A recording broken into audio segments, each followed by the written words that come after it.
Muy buenas tardes, estimados televidentes y radioyentes. El Código de las Familias es, sin dudas, un documento extraordinario para la sociedad cubana del presente y del futuro.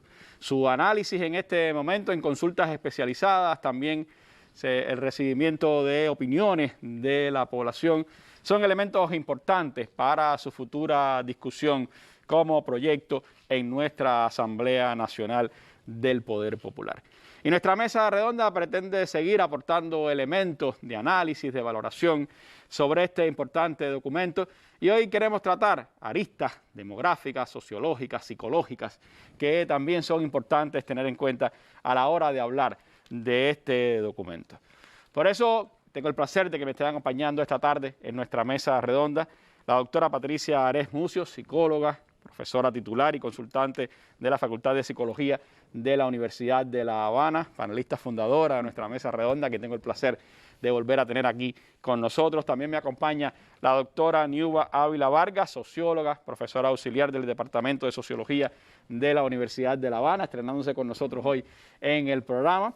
Y otro recurrente a nuestro espacio, máster en Ciencias Juan Carlos Alfonso Fraga, vicejefe de la Oficina Nacional de Estadística e Información, el hombre de los números a la demografía, a los censos en nuestro país, y él, por supuesto, también nos estará aportando elementos interesantes para el análisis y la valoración de ustedes. Así que los invito a que nos acompañen en esta mesa redonda de hoy, hablando del Código de las Familias.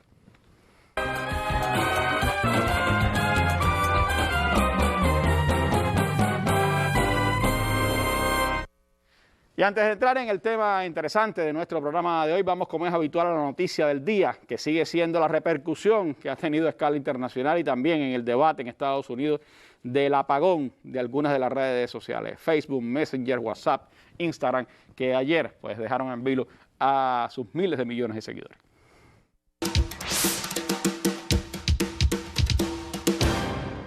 Aunque las causas no están muy claras, parece que no hubo sabotaje y el problema se originó en la propia compañía. En un comunicado lo achacan a un cambio de configuración defectuoso, una especie de borrado por error que impedía asociar los dominios a sus direcciones IP, es decir, ni sitio al que ir ni camino para hacerlo. Han confirmado que no es un ataque informático, que no se ha producido ningún tipo de filtración de datos de los usuarios, que eso es algo que preocupaba bastante, y que simplemente ha sido un error en unas tareas de mantenimiento de sus routers y sus servidores.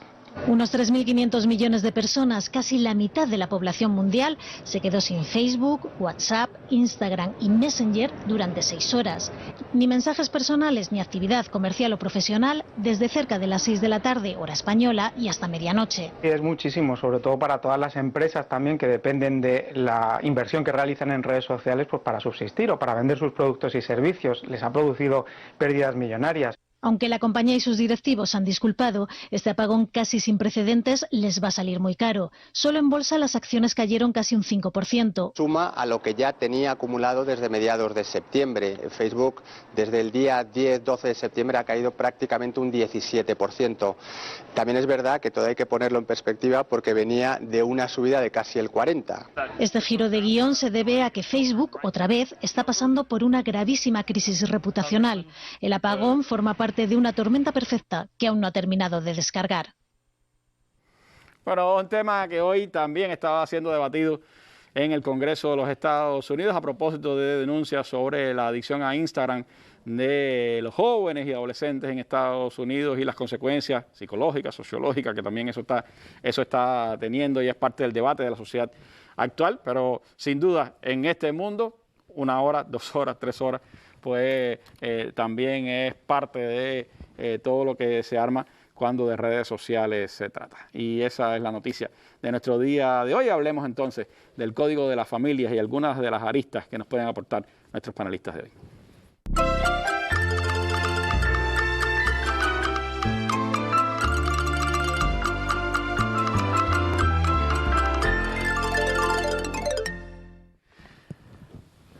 Bueno, el pasado septiembre, el 15 de septiembre de 2021, fue aprobado por la Comisión Redactora la versión 22 del anteproyecto del Código de las Familias, que es el que se ha puesto públicamente a disposición de nuestro pueblo para que pueda conocer cuáles son las ideas, los conceptos que ha ido trabajando esta comisión redactora. A partir de su publicación, el pasado 29 de septiembre, comenzaron las consultas especializadas que había sido informado se harían con diferentes sectores de nuestra sociedad.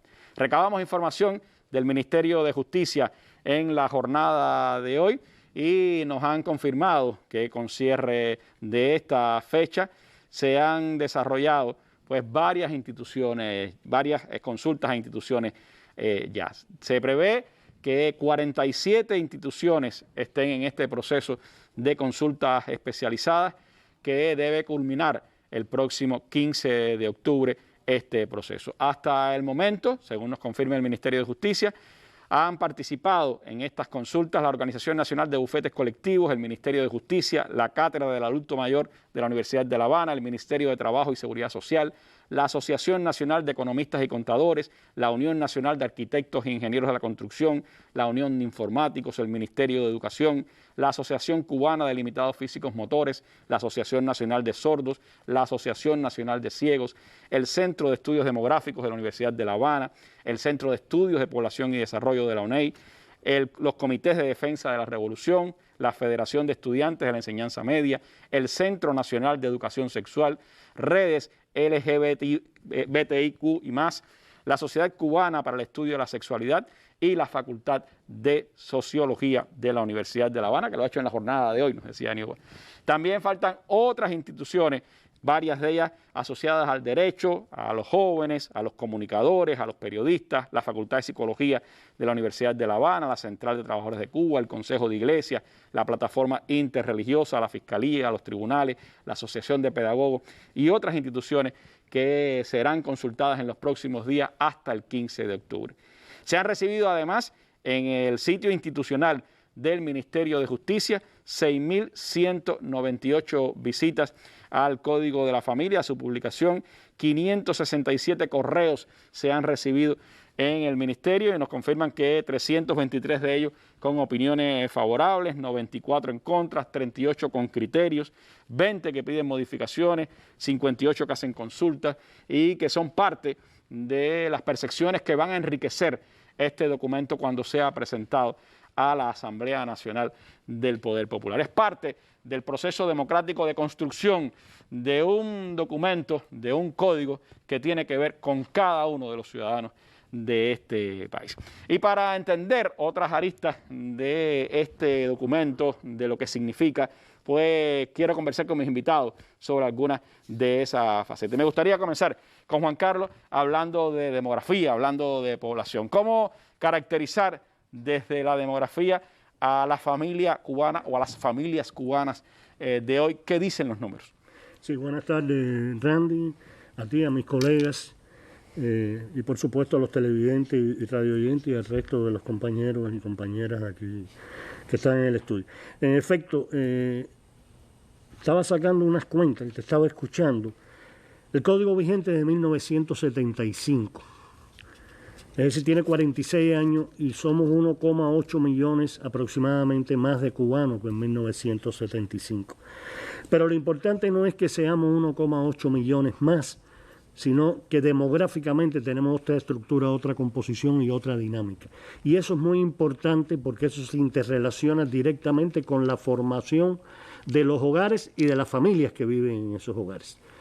Para eso, bueno, está algo que mencionabas al principio, los instrumentos que tenemos, las investigaciones, los análisis, las propuestas de políticas, de estudios que hacemos desde la Oficina Nacional de Estadística e Información, su Centro de Estudio de Población y Desarrollo, y de todo el sistema. Cuba hoy un día es un país con una estructura demográfica diferente a la de 1975. Solamente duplica el doble de la población de 60 años y más que había 46 años atrás. Si somos un país envejecido, de eso quizás podamos hablar más al final de la mesa, hacerlo más coloquial. Y la estructura por sexo y edad de la población cubana determina el ciclo de vida y se interrelaciones de la familia. Nosotros estamos, pudiéramos decir, en estos momentos un ciclo de vida familiar tardío. Es decir, y eso está asociado a algo que he mencionado en algunas mesas redondas, en otros eventos, reuniones, etcétera, que es la disminución tan acentuada de la fecundidad que hay en el país desde hace 43 años. Eso siempre lo preciso y lo recuerdo, porque a veces... ¿Tienes un fenómeno actual? Así mismo, es como si empezó ayer. No, hace 43 años, cuando había condiciones socioeconómicas, sociológicas, psicológicas, la familia, la economía del país funcionaba de forma distinta. No vamos a hablar de eso ahora, no vamos a hacer el detalle, pero es así. Esa es la constatación del hecho que hay que tomar en consideración. En el año 75, y fijo eso porque es el código vigente y es importante hacer una reflexión al respecto, bueno, Cuba tenía en su fecundidad, que es la variable que más actúa en el crecimiento poblacional y por lo tanto en la formación de hogares, de familias, una fecundidad de más de 2 hijos por una pareja. Es decir, una pareja siempre debe dar 2 hijos, explicarlo rápidamente, para que se mantenga igual. Si tiene más, la población crece; si tiene menos, la población decrece. Bueno, en el 75 había más y por lo tanto crecíamos poblacionalmente. En el 78 eso bajó de 2 y el efecto a través de los años, la inercia de eso es lo que tenemos hoy día. Una población, como se ha explicado acá en otras ocasiones, que decrece poblacionalmente, que está decreciendo inclusive en el último año naturalmente. Es decir, en Cuba fallecen más personas que las que nacen, y no es que esté asociada a la COVID. Lamentablemente la COVID tiene 7.000 y tantos de defunciones y esa no es la causa. En el país mueren más de 100.000 personas. Obviamente que eso contribuye y es muy lamentable desde otro punto de vista. Pero es así. Es decir, nosotros tenemos una dinámica demográfica muy particular en el contexto del mundo desarrollado. Nuestros indicadores demográficos, y eso determina un tipo de familia pequeña y por lo tanto con funcionalidades y estructuras diferentes. Y eso hay que verlo, estoy seguro que mis colegas van a hablar de todos esos aspectos de funcionamiento, organización, roles, papeles, etcétera. Para que tengas una idea, no llenar esto de números porque no es el caso, sino hablar de tendencias. Cuando hemos hecho las últimas investigaciones, en el país hay alrededor de 3,8 millones de hogares. Para que se entienda por la población, núcleos. No es lo mismo un hogar censal que un núcleo de registro de consumidor y demás, pero para que se entienda. En ello hay 3,2 millones de familias nucleares o biológicas. ¿Qué son familias nucleares y biológicas? La mayoritaria, mamá, papá, niño, los cónyuges, uno de los cónyuges, y ojo con esto, le doy pie ya a mis compañeras, de lo que se llama familias monoparentales, que es uno de los cónyuges con descendencia, un hombre o una mujer, fundamentalmente una mujer, que ha aumentado en los últimos años, igual que estrictamente en la familia biológica básica, los cónyuges.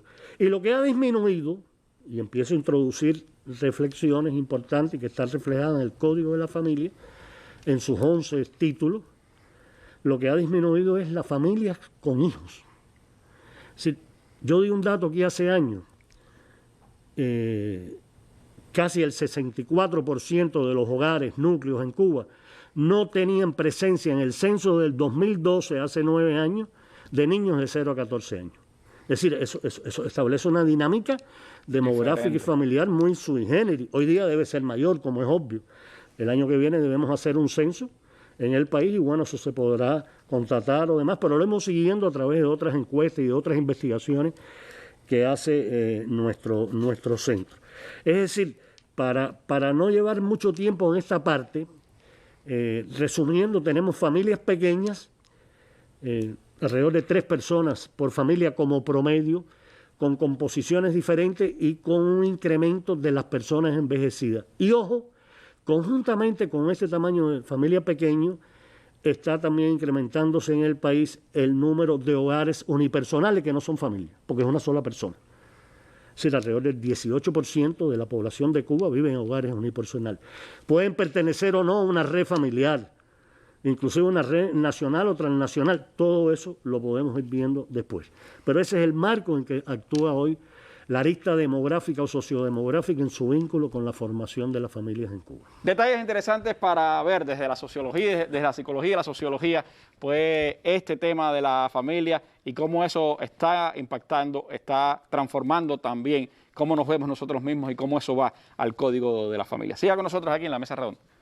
Esta noche, después de la novela, on what the Cuban foreign minister said, just to be specific, said it's a pity that President Biden couldn't implement his own policy toward Cuba. And I just wondered if you had a specific response. I don't. Desde enero de este año, Joe Biden es presidente de los Estados Unidos. Aunque su campaña electoral prometió revertir la política de Trump contra nuestro país, no lo ha hecho. A los efectos prácticos para Cuba, Mr. Donald Trump sigue en la Casa Blanca. Del resiliente trumpismo, de sus cajas de resonancia dentro y fuera de Cuba, estaremos hablando hoy.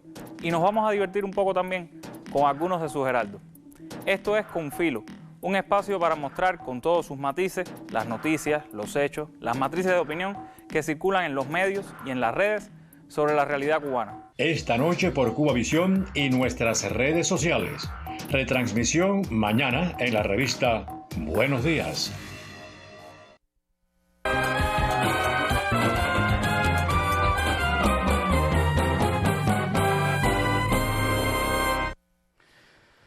Bueno, hablo con alguien que ha tratado con muchísimas familias cubanas y desde la psicología pues ha hecho de su profesión la fe por la familia, ¿no? Así es. Y creo que eso pues nos ayuda muchísimo también a entender, Patricia, cómo este código de las familias cubanas habla de esas familias pequeñas pero más diversas que tenemos hoy en Cuba. Cómo entender también las dinámicas que se mueven detrás de este planteo que se nos hace en el código. Sí, efectivamente, no cabe duda que la familia cubana ha venido produciendo una serie de cambios. Es diversa en sus estructuras, en sus formas de organización. Ya no podemos hablar de un único modelo de familia, por supuesto, no solo en Cuba, en el mundo. Es imposible pensar que hay una única forma de organización de la familia, porque una serie de eventos han transitado a lo largo de la historia. La familia se parece a sus tiempos, a su contexto social e histórico, y estamos hablando de una familia atravesada por la migración, por el aumento del divorcio, por la disminución de la fecundidad, por el envejecimiento, y todas estas cosas han hecho unas formas de organización familiar donde evidentemente ya ese modelo de mamá, papá, nené, para nada es una visión idealizada, retrospectiva de familia, pero que no tiene nada que ver con las realidades que las familias están viviendo en la actualidad. Evidentemente, para la psicología, la familia es la unión de personas que comparten un proyecto vital de existencia que se quiere duradero, pero donde se desarrollan fuertes nexos de dependencia, de amor, de solidaridad. Y de ahí que nosotros defendemos que mientras haya un hilo de amor, hay familia. O sea, la idea de que familia es muy importante destacar que para un niño lo que un niño necesita es amor. Y lo que realmente es importante en la familia es el cumplimiento, cómo esa familia cumple sus funciones. Y yo creo que esta nueva realidad o este nuevo código nos invita justamente a repensar y a redefinir las visiones que tenemos de familia, que a veces, aunque vivimos realidades tan diversas, tenemos una visión única de familia, y nos invita a repensar en ese sentido, donde es muy importante reforzar los lazos de amor y de centrar un poco esta idea de que la familia está sustentada en los códigos de sangre, donde verdaderamente la familia es la familia que tiene vínculos de parentesco conmigo. Los niños cubanos no utilizan para nada ningún concepto de familia que tenga que ver con estos modelos únicos. Cuando tú le pides a un niño que pinte a su familia, él pinta a la gente que quiere, las personas que quieren, vivan o no vivan bajo el mismo techo. Y esto es muy importante rescatar en la idea de familia que decía Juan Carlos, independientemente que hay hogares diferentes, en Cuba la familia es una red familiar. Vamos a decir que hay sistemas multifamiliares donde las vidas de las personas discurren en más de una unidad familiar. Tú le puedes preguntar a una niña, ¿cómo es tu familia? Y la niña te dice, bueno, de lunes a viernes yo estoy con mi abuela porque es ahí donde voy a la escuela. Un fin de semana yo estoy en la casa de mi mamá con su nuevo compañero y mi hermanito, y el otro fin de semana voy a casa de mi papá con la esposa y el hermano de mi hermano, que no es mi hermano, pero es como si fuera mi hermano.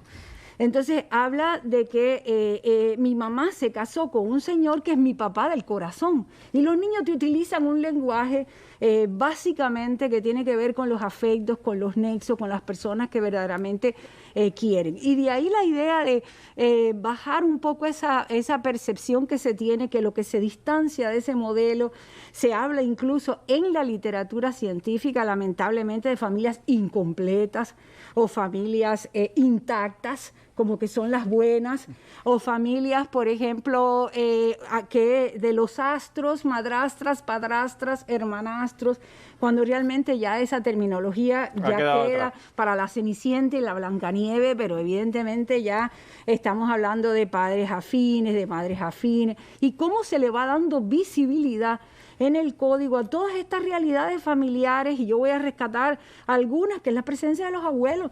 En el 64% de las familias cubanas está la presencia de un adulto mayor, y la mayoría de esos adultos mayores desarrollan un rol de abuelo. 20.000 niños en Cuba viven solo con sus abuelos. Por lo tanto, los padres están emigrados, están en misiones, están en otros trabajos. Por lo tanto, el abuelo es una figura a defender, a proteger, porque a veces ese abuelo no ha quedado en un limbo jurídico en muchas circunstancias. No tiene todas las potestades que debiera tener. No, los padres no están y tiene que tomar decisiones de procederes médicos, de determinadas cosas, y sin embargo no lo puede hacer, porque no tiene protección. Entonces, ¿cómo esta realidad visibiliza unas realidades familiares que nosotros no teníamos? Yo recuerdo que yo defendí mi doctorado en los años 90 y la tesis mía tenía que ver, si las familias que yo estaba estudiando en los años 90 tenían que ver con las familias del Código de Familia del año 75. Y mis conclusiones eran que ya en los años 90 la familia cubana distaba mucho de la idea del modelo que estábamos proponiendo, que fue un código de avanzada. En su momento y lo que yo quería era acercar a la familia a aquel código, porque era un código de avanzada, desde el punto de vista de los derechos de la mujer, de la responsabilidad entre el hombre y la mujer compartida, pero evidentemente la realidad distanció a la familia de ese modelo. Y estamos hablando de la potenciación de una familia. Porque también hay que romper otro esquema, que es que la familia es unión, armonía, nadie te falla, remanso de paz. Eso no es verdad. La familia es un espacio desigual de poder, gestora de prácticas opresivas en muchos casos que hay que proteger, porque la familia es gestora de violencia. Y estamos hablando de los derechos de los abuelos, de los niños, de los padres, de los discapacitados. Pero cuando todos esos derechos entran a interactuar en una misma familia, la familia necesita de negociación adecuada para que esos derechos verdaderamente sean protegidos. Y ahí está el código que puede darle protección o contención a esa intergeneracionalidad que tenemos, porque hoy tenemos una relación intergeneracional donde en una misma familia es pequeña, como dice Juan Carlos, pero viven 3, 4 generaciones. En 3, 4 personas hay 4 generaciones. Donde es una familia básicamente matricéntrica. Hay que pensar que la familia, entre las monoparentales y las familias que son estas que dice Juan Carlos, que son supuestamente biparentales, la presencia mayor de la persona, o sea, del vínculo en un niño, en la familia, es la madre. Hay una familia muy matricéntrica todavía. Y esto hay que buscar la responsabilidad compartida con el padre, de manera tal de que la madre, que sí fue la madre lo más importante, evidentemente rescatar la fortaleza de la paternidad, de las tenencias compartidas después del divorcio, para que el divorcio no deje a la madre en una situación de sobrecarga. Aunque la madre cubana habla en posesivo, me está sacando malas notas, no me quiere comer, habla en posesivo, pero evidentemente hay que ir creando responsabilidades compartidas donde cada vez el padre vaya asumiendo más la responsabilidad que le toca. Bueno, viéndolo desde la sociología, Aníbal, ¿cómo hoy ese código se acerca a la familia cubana que tenemos, a ese papel de la mujer del que hablaba Patricia en la sociedad cubana? Bueno, Randy, mira, Juan Carlos hablaba de realidades familiares, que son un hecho desde la demografía, nuestros censos, nuestras encuestas anuales, nuestros anuarios están dando cuenta de que hay un cambio en la familia en cuanto a estructura, en cuanto a tamaño, en cuanto a funcionalidad, en cuanto incluso al concepto que nosotros conocemos de familia como consanguínea, etcétera. O sea, nosotros nos estamos acercando más a un concepto más amplio de familia, donde comienzan a ser familias nuestras aquellas personas que por un vínculo afectivo consideramos como tal. Y muchas veces funcionan más en las redes familiares esas uniones afectivas, esas relaciones con el otro de afectividad, que quizás incluso las consanguíneas. Y yo creo que el código en este caso recoge estas nuevas transformaciones que nos ayudará, como decía Patricia, a crear un marco regulatorio de protección para estas nuevas modalidades, estas nuevas realidades. Yo creo los juristas decían que es un código de los afectos, decían un poco ellos, ¿no? Exactamente, porque quizás es lo que más resalta de cosas nuevas a la hora de entender qué tú vas a entender, qué tú vas a comprender por una familia. También habría que pensar que esas realidades familiares, que son múltiples, habríamos hablado solamente de las características de la familia como estructura y tamaño, pero también podríamos hablar de los ajustes y estrategias familiares que se establecen en nuestros hogares, en nuestro medio familiar, y que el código también los recoge.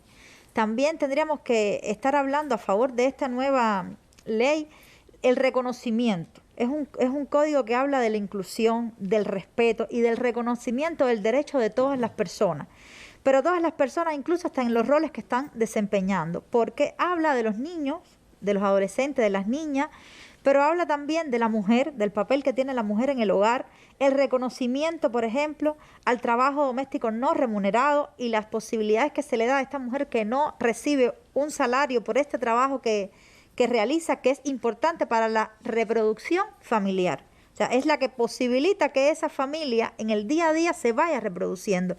Entonces, ese valor que se le da al trabajo, que lo tiene, a la sobrecarga que tienen las mujeres dentro del hogar, también es algo importante, como también lo es la posibilidad de, según, por supuesto, la edad, las capacidades que tengan los niños, de que ellos intervengan en la toma de decisiones de los fenómenos que le atañen, ya sea un divorcio, ya sea u otros elementos que tengan que ver con la familia.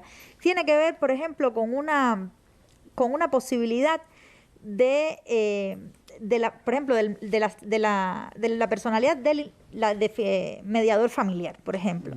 Es la posibilidad de que esa familia, ¿no?, que quizás ya se rompe, se diluye a través del divorcio, de la ruptura de la unión, sin llegar a un juicio, pueda, con la mediación de otra persona, negociar y hacer un pacto familiar de cómo será la vida después de esta ruptura, en la cual los niños, es muy importante, salvaguardando el bien superior de ese niño, o sea, pensando en ese niño y esa niña como la persona más importante que tenemos en nuestros hogares.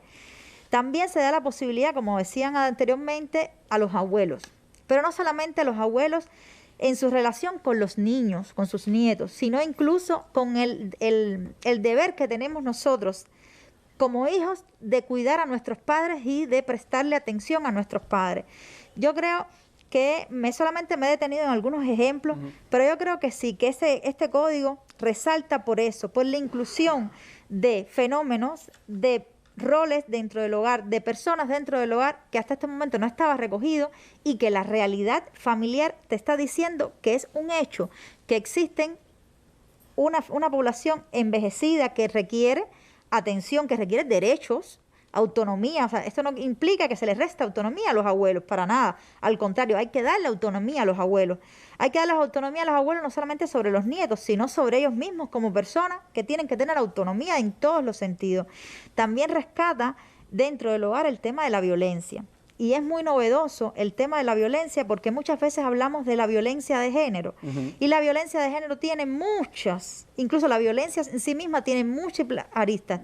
Y una, por ejemplo, muy novedosa es la violencia patrimonial, de la cual solamente veíamos en la literatura especializada, y ahora este código lo recoge. Y estamos convencidos por investigaciones que muchos de los hogares, en nuestros hogares, se está teniendo en cuenta la violencia que se está ejerciendo por parte, sobre todo de los hombres hacia las mujeres, de la violencia patrimonial. Y yo creo que es un código que no solamente tiene que ver en cuenta el género, también el tema generacional. Y son todas las ganancias que se tienen con respecto a este otro código, porque como ya habíamos hablado anteriormente, han pasado más de 40 años y la familia cubana se ha movido hacia una familia diferente, hacia una familia que ha cambiado en estructura, pero también ha cambiado, por ejemplo, en ser una familia transnacional. O sea, y eso el código también lo está regulando. Entonces, yo creo que este código tiene cabida para una cantidad importante de formas nuevas de familia, de fenómenos nuevos que se dan al interior del hogar, teniendo en cuenta siempre el bien de las personas que están, de los niños, de los discapacitados, ese es otro ejemplo, de los abuelos, de las mujeres, que yo creo que es importante tener en cuenta y que no se había tenido, porque además también respondió en su momento ese código a un contexto que es completamente diferente al que tenemos hoy. No le quita derechos a nadie, al contrario, le da derechos a todos. Y creo que eso es importante a la hora de analizar este código de la familia. Me gustaría profundizar después en los dos extremos, pudiera decir, de nuestra generación, los niños, los más adultos. Pero cuéntanos algo, ¿cómo fue el debate hoy en la facultad? Bueno, hoy tuvimos la discusión y hubo dos ideas que yo creo que debemos retomar porque creo que es importante para todo el mundo. Pero bueno, uno tiene que ver con la divulgación del código. El código, estábamos claros que es un marco regulatorio que debe tener ciertas formas o ciertos tecnicismos, una forma de expresarse acorde a lo jurídico, pero que sería importante de alguna manera hacerle llegar a toda la población derechos que están en ese código y quizás ellos no tienen todavía el conocimiento que existe. Porque yo creo que en eso radica la riqueza de este código, que todos y todas estamos reconocidas en ese código de alguna manera, porque somos hijos, porque somos padres, porque somos hermanos, porque somos cónyuges. O sea, existe una gama tan amplia de fenómenos y de momentos de familiares que se recogen en ese código que deben nosotros como población, desde la comunicación con códigos diversos a cada uno de esos sectores. Exactamente, porque cada uno tiene una manera diferente de poder entender este tema, ¿no? Exactamente. Y el otro tema importante tiene que ver con el tema de género, con el tema del matrimonio, la edad del matrimonio, y bueno, el reconocimiento a que ha sido una labor de muchos años, de un equipo importante de juristas en principio, pero también otros especialistas que llevan mucho tiempo tratando de llevarnos el código que hoy tenemos, que es un código muy adelantado a nivel mundial, pero no es un código adelantado para nuestra realidad, es un código que está reflejando la realidad de nuestros hogares. Y yo creo que esta es otra idea que debemos reforzar, porque fue una de las discusiones que tuvimos hoy en nuestra facultad. Bueno, gracias, profesora. Vamos a seguir nosotros entonces acá en la mesa redonda hablando del Código de las Familias.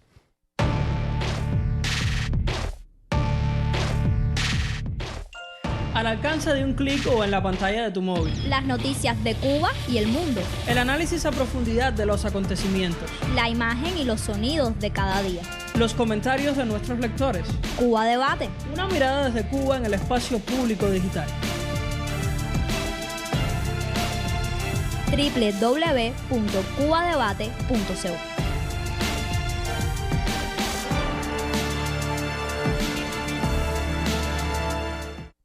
Un espacio para la información y el análisis de los más importantes temas nacionales. Con la presencia de dirigentes del Estado y el gobierno, funcionarios, directivos del sector empresarial y de los servicios, especialistas y otros invitados. Abierto al diálogo con el pueblo a través de llamadas telefónicas, correos electrónicos, mensajería instantánea y opiniones en la web. Seguimos en combate.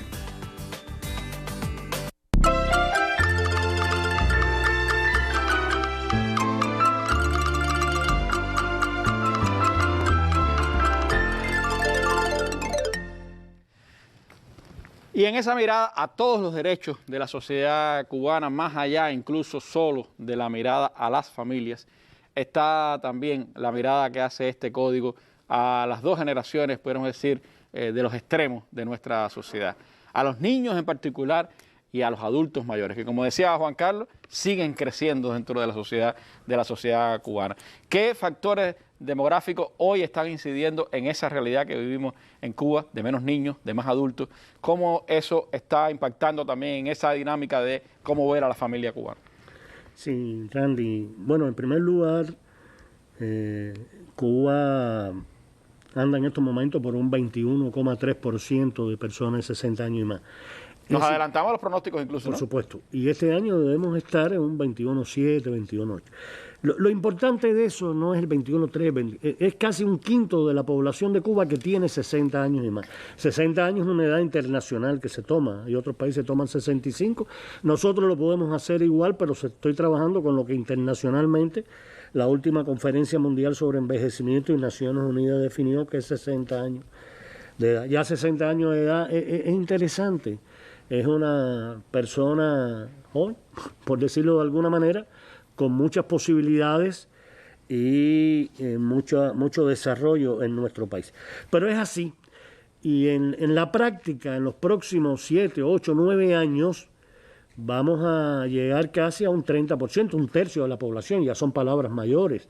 Tendremos 40 y tantos años altos de edades promedio. Es decir, vamos a funcionar de una manera diferente, y eso lo hemos conversado acá, tiene impactos en todos los sectores de la sociedad, entiéndase la seguridad y la asistencia social, la salud pública, los recursos laborales, etcétera, pero en la familia.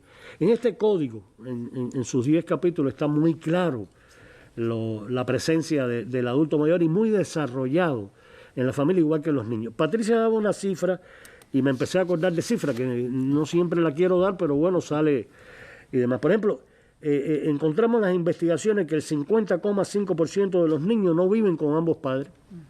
Es decir, viven con un padre o en una familia reconstituida o con los abuelos o con otro pariente. Eso es importante en la preservación de los niños. Desde el año 2010, hace 11 años, en Cuba hay más personas de 60 años y más que de 0 a 14. Sí, fíjate qué relaciones intergeneracionales y cómo vamos a funcionar cuando esas personas crezcan y tengan que atender a las personas mayores. Yo siempre digo que cuando yo era un niño, habíamos muchos nietos para pocos abuelos, ¿no? Por decirlo de alguna manera, había mayor mortalidad y había una fecundidad mayor. Ahora es al revés, es decir, hay muchos abuelos y pocos nietos. Entonces, eso establece dinámicas diferentes que hay que ver y que están en el código reflejados. También quiero decir otras dos cuestiones que me parecen importantes, que es la evolución de nuestra familia, y ya se ha dicho, y de nuestros hogares, que es la presencia de la mujer. Se habló del género. Es decir, cuando hemos dicho en investigaciones que hay un incremento de la jefatura femenina de los hogares y la familia, son familias monoparentales, son familias de mujeres divorciadas, viudas, madres solteras. No es así en todos los casos. Por supuesto, hay una parte importante que es así, pero hay otra que es reconocida por la familia. Y en los adultos mayores, la sobrevivencia de la mujer es mayor. Es decir, siempre la mujer vive más, por suerte para todos nosotros, perpetúa la especie. Es decir, eso hay que tenerlo en cuenta. Y entonces hay que ver todo eso como está en estos momentos. Nosotros estamos estimando que en estos momentos el 45% de los hogares cubanos hay un adulto mayor, al menos un adulto mayor. Y hay composiciones de un 18 o 20% de hogares de que hay 2 adultos mayores nada más, ellos solitos. Es decir, eso hay que está aquí, está muy bien reflejado en todo esto. Por eso, en las páginas iniciales de este código se habla de un pluralismo familiar que convive en la sociedad. Es un contundente documento por su coherencia, y acabas de decir una idea básica, perdóname que te la retome, que le da derecho a los que no tienen y mantiene de los que están y los que lo tenemos. Es decir, eso es muy importante, porque no se puede ceñir el código a un aspecto nada más. Son 10 títulos. Es decir, hay de todo, la reproducción asistida, la acogida, es decir, hay una integralidad que yo diría que pudiéramos calificar, que pudiera tener un impacto similar a que tuvo en el año 75, que fue un código de vanguardia a nivel internacional, en el caso de la familia, como era el código de la familia, ahora es el código de las familias, porque evidentemente se ha dicho, tenemos migraciones, divorcios, baja fecundidad, mortalidad en determinados, diferencias territoriales, esto es muy importante en momentos determinados, diferenciales por grupos sociales, sí, todo eso hay que tomarlo en cuenta y demás. Yo, para concluir en esta parte, cuando también yo participé en la discusión que le preguntaste ahora a la doctora Newba ayer, yo le decía a los compañeros de la comisión que nosotros tenemos que articular en un momento eso mismo de la difusión, la divulgación, cómo hacerlo, todo eso está claro. Pero que tenemos que articular en un momento desde la Oficina Nacional de Estadística, su unidad de investigación, su red territorial, el hacer, más allá de los censos, las encuestas tradicionales, que dan mucha información, ahí de todo, esto está lleno de informaciones y demás, para hacer un estudio, una encuesta sobre las familias, cómo va a ser la aplicación de este código. Tenemos una deuda de encuesta grande, hace 2 años que nosotros no podemos hacer encuestas por razones obvias. Tenemos que hacer un censo, hay otras encuestas más urgentes y demás, pero es una idea que tengo de hacerlo para poder ver la aplicación del código y su impacto en las distintas familias que el mismo está dirigido. Niños, adultos, código de la familia, de la psicología y de la sociología. Hablemos de eso en breve aquí en la Mesa Redonda. Este miércoles, Cuba debate en Mesa Redonda. El terrorismo y los terroristas. A 45 años del vil atentado contra un avión de Cubana en Barbados, uno de los más abominables crímenes terroristas del pasado siglo, Cuba Debate dedica su emisión conjunta con la Mesa Redonda a analizar el fenómeno del terrorismo y su uso por el imperio contra Cuba y otras naciones a partir de la valoración de reconocidos expertos cubanos en el tema. Cubavisión Internacional, Canal Caribe, Radio Habana, Cuba, los canales de YouTube de la Mesa Redonda y la Presidencia y las páginas de Facebook de la Mesa Redonda, Cuba Debate y la Presidencia transmitirán en vivo este programa a las 7 pasado meridiano. Mesa Redonda, más allá de la noticia.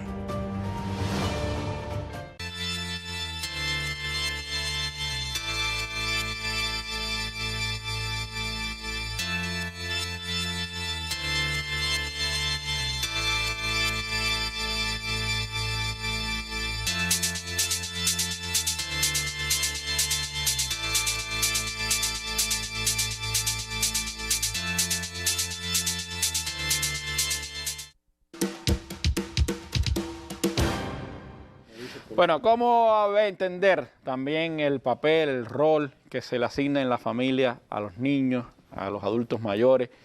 ¿Cómo se le otorgan derechos importantes en este Código de la Familia? Me gustaría la visión de la profesora Newba sobre este tema.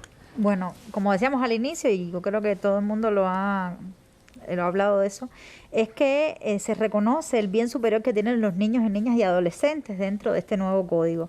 Uno de los ejemplos es la protección acerca de los ambientes digitales sanos. O sea, yo creo que esa es una de las características que tiene el código, de hablar acerca del contexto, acerca de la actualidad que tiene y de que refleja en sus páginas. Y uno de ellos es precisamente este que tiene que ver con las redes sociales, con las redes digitales, y que la familia como cuidadora de esos niños y niñas tienen la obligación y el deber de velar por todo lo que estos niños están consumiendo. De hecho, una de las cosas que habla el código es la posibilidad de que el régimen de comunicación sea a partir también de los entornos digitales, y por tanto se está poniendo por esas familias transnacionales, precisamente ese es el vehículo más efectivo de comunicación. Incluso cuando se habla del régimen de comunicación con los padres que están divorciados o con los abuelos que ya no conviven con el niño o que nunca han convivido, también se habla de los medios digitales, y que por supuesto entonces tienen que tener mayor protección. Otro de los casos que tiene que ver con los niños es la flexibilización que se está teniendo con el tema de la adopción.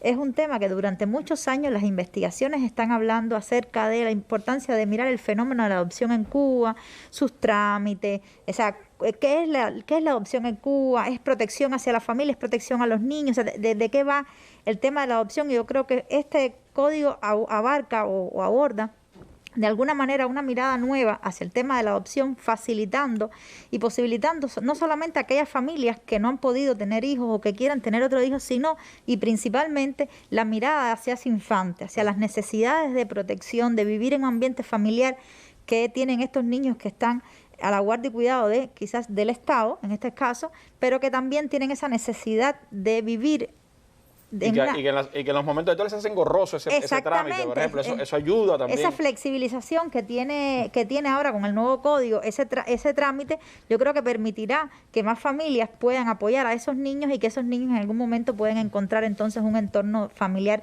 que los necesitan. Y con esto también pudiéramos estar hablando, que no tiene que ver precisamente con los niños, pero tiene que ver con el tema infantil posterior, tiene que ver con la gestación solidaria, tiene que ver con las técnicas asistidas de reproducción. O sea, son todos derechos reproductivos que se le está dando a la familia para aquellas que no han podido tener hijos o aquellas que quieren tener hijos de otra manera lo puedan tener. Yo creo que es una mirada importante a los derechos sexuales y reproductivos de las personas, o sea, de todas las personas, que apoyarán de alguna manera a beneficiar a esas familias, a esas parejas o no, para que puedan cumplir y llevar a cabo y ejercer esos derechos que ahora van a tener.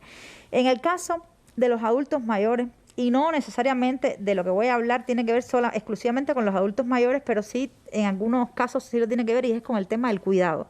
El profesor Juan Carlos hablaba de cuántos adultos estaban viviendo en hogares solos o en hogares acompañados por otros adultos mayores, pero estamos hablando incluso de adultos mayores que están siendo cuidadores de otros adultos mayores. Eso es una realidad. El cuidado en Cuba desde hace algunos años ya está siendo referente en las investigaciones. Hay una red nacional de cuidado en el país, pero es un elemento, es un fenómeno que se está haciendo visible cada día más en los medios de comunicación, en las investigaciones, en la literatura, porque nosotros vivimos en un país envejecido, pero no solamente cuidamos a los adultos mayores, estamos hablando de una mujer que tiene que cuidar a su hijo, que tiene que cuidar a un familiar enfermo, y de alguna manera el código también protege a estas mujeres que están siendo cuidadoras, porque se habla del cuidado como fenómeno, pero también se habla del cuidador como figura que también tiene que ser protegida, porque muchas veces recae básicamente en esa mujer que tiene que, de alguna manera, si trabajaba, dejar el trabajo, tiene que atender el hogar y tiene que atender a todo el resto de los miembros del hogar, y entonces también olvida un poco y deja a un segundo plano su propio cuidado. Y es importante que el código reconoce que esa persona tiene necesidades y tiene que protegerse a sí misma, y por tanto eso lo regula. Y entonces también yo creo que el código, de alguna manera, es un reflejo de la democratización de las relaciones familiares. Y uno de los casos es el tema infantil. Esa posibilidad de que los niños sean reconocidos como parte de una decisión, como parte importante de la familia con necesidades, y allí las declara muy bien el código: necesidad de afecto, necesidad de identidad, que habría que abarcarle un poco más de la posibilidad de elegir esa identidad, de protección, de desarrollo, de educación, de recreación. Yo creo que el código de alguna manera está haciendo algo que nosotros como país firmamos, el Código de la Niñez y el 20 de noviembre. Exactamente, y se está tomando todos esos elementos que como país los firmamos, pero bueno, ahora está recogido en el Código de Familia para, yo creo que mayor reconocimiento, ¿no? Eso me hace recordar algo también de avanzada, cuando Fidel proponía y se implementó aquella idea de que las madres cuidadoras de los niños discapacitados recibieran salario por esa acción. Era una manera de protección también, todavía no estaba en código, pero era parte de esa visión siempre humanista de la revolución, que tiene muchos reflejos en este código. ¿Cómo ve, Patricia, ese enfoque hacia el adulto mayor, ese enfoque hacia los niños? Yo creo que el código nos está invitando a mirar desde otra perspectiva, por lo menos la concepción que tenemos de la infancia, de la niñez, como que infancia es inocencia, es ignorancia, es dependencia, donde los hijos son potestad o propiedad de los padres, donde los padres, incluso en la terminología, que era una terminología usada bastante de dominación, patria potestad. Cambia eso, por cierto. O en otros países se llama apoderado, un padre de su hijo. Y creo que en una realidad como la cubana, donde los niños son protagónicos, tienen tanta participación en la vida social, donde desarrollan responsabilidades sociales en las organizaciones juveniles, es muy difícil tener un niño donde sea más bien objeto de mis decisiones, sino un niño que es sujeto de sus derechos. Y esto, el código código está invitando a que ese niño sea sujeto de derecho, que tenga la potestad y el derecho de ser escuchado, porque también hay muchas realidades donde el niño queda atrapado al medio de divorcios difíciles, donde él quisiera pronunciarse, donde hay situaciones familiares donde el niño tiene criterio. Y es importante escuchar acorde al principio de la Convención Internacional de los Niños, de la autonomía progresiva de los niños y el derecho a tomar decisiones que competen con su vida en determinado momento de acuerdo a su madurez y a ser escuchado. Y eso me parece un avance importantísimo, una concepción diferente de la infancia, que creo que está propuesta en la letra y en el espíritu del código, es revisar esas ideas autoritarias que tenemos a veces de la infancia, donde los niños incluso ya no podemos hablar de inocencia infantil, estamos hablando de la muerte de la inocencia infantil, porque hay niños que están consumiendo mucha información y se acercan a la violencia, a la sexualidad, tienen un montón de información a la mano. Estamos hablando de otro tipo de infancia, por lo tanto necesitamos padres nuevos para hijos nuevos en esta realidad. Y en relación con los adultos mayores, a mí me parece que el visibilizar los derechos de los abuelos, no solo de los abuelos, sino también como adulto mayor, porque estamos hablando de dos momentos del adulto mayor. Estamos hablando de un adulto mayor funcional a la familia, que cumple funciones, que sostiene, que cuida a los nietos, pero estamos hablando de una adultez mayor dependiente. Y en esa adultez mayor dependiente se pueden dar muchas situaciones donde abusos patrimoniales, donde se desalojan a los adultos mayores de sus espacios, de sus pertenencias. Es decir, hay una serie de realidades nuevas que el código visibiliza, contiene y protege en relación con este tipo de adulto mayor dependiente que necesita, por supuesto, del cuidado o de un cuidador, que dicho sea de paso, en la familia cubana es la mujer. Sí. Es decir, fundamentalmente la cuidadora es la mujer. A veces tenemos mujeres que cuidaron de sus padres, que cuidaron de sus hijos, que ahora viven solas y dicen, ¿y ahora quién cuida de mí? ¿No? Por eso ese derecho de ser un adulto mayor viviendo solo, hay que darle protección también desde las políticas públicas. Por eso yo pienso que el código es pedagógico, no solo es un código legal, es un código que nos va a ofrecer una pedagogía de la familia, una psicología de la familia, una visión diferente de la familia, y eso va a ayudar a la sociedad cubana a tener un avance y una perspectiva diferente en relación con estas materias de familia, con estos temas. Entonces podemos hablar, Juan Carlos, de que es un código que refleja esas variables demográficas de las que usted ha hablado hoy. Claro, por supuesto, totalmente. Mira los títulos. Yo lo tengo señalado aquí: de la mediación, la violencia familiar, el matrimonio, la unión de hecho, las relaciones parentales, las personas adultas mayores y las discapacitadas.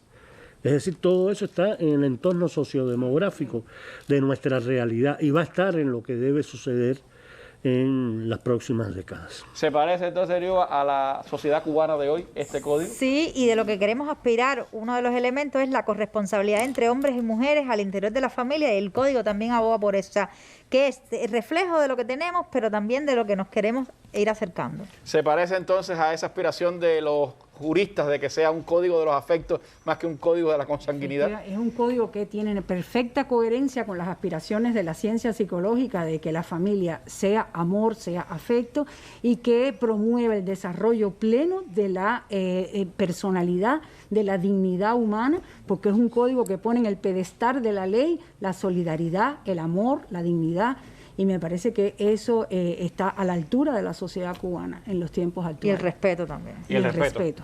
Bueno, pues le agradezco muchísimo a ustedes habernos dado estas perspectivas del Código de las Familias, un documento que más que letra es sobre todo espíritu, es reflejo de la sociedad cubana de hoy y de la sociedad que aspiramos hacia el futuro, una sociedad en la que todos tengan todos los derechos. Y esa, por supuesto, es parte de esa aspiración que tenemos que construir con el consenso de la sociedad cubana de hoy. Y hacia ahí va encaminado el código. Por eso es importante que usted, yo, todos nos leamos este documento, que participemos activamente en su concepción, que aportemos también desde nuestras perspectivas, pero teniendo en cuenta que no le quita derechos a nadie, al contrario, le da derechos a todos, y yo creo que ahí está el gran valor de este documento. Siga pues con nosotros y con otros espacios que creará también los medios de comunicación cubanos para llevarle las perspectivas, para llevarle el conocimiento de este código, que en algunos de sus documentos pues es muy técnico, es jurídico por supuesto, pero que también tiene muchísimas perspectivas que parten del alma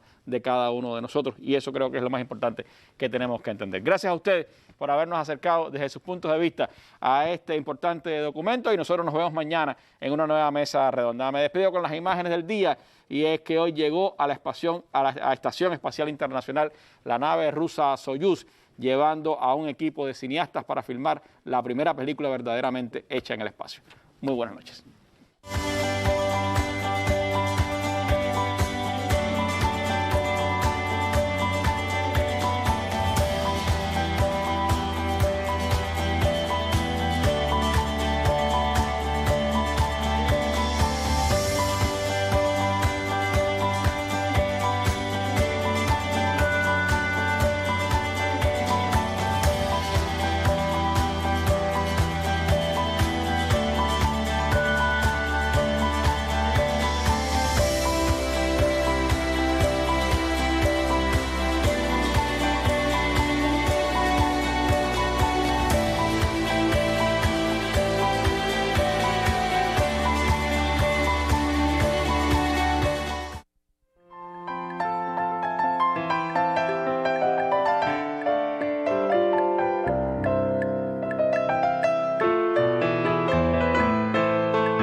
en Cuba.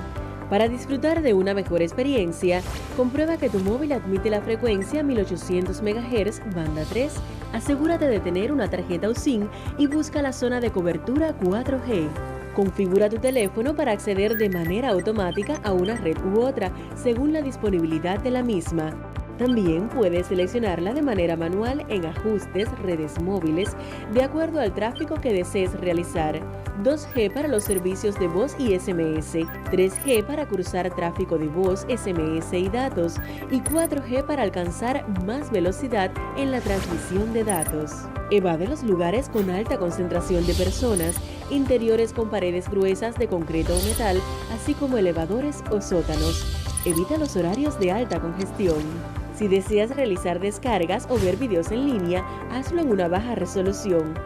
Para una mejor relación datos-consumo, estas son las sugerencias. No dejes datos móviles activos de manera permanente. Si usas paquetes de datos, desactiva la tarifa por consumo. Desactiva las sincronizaciones y reproducciones automáticas.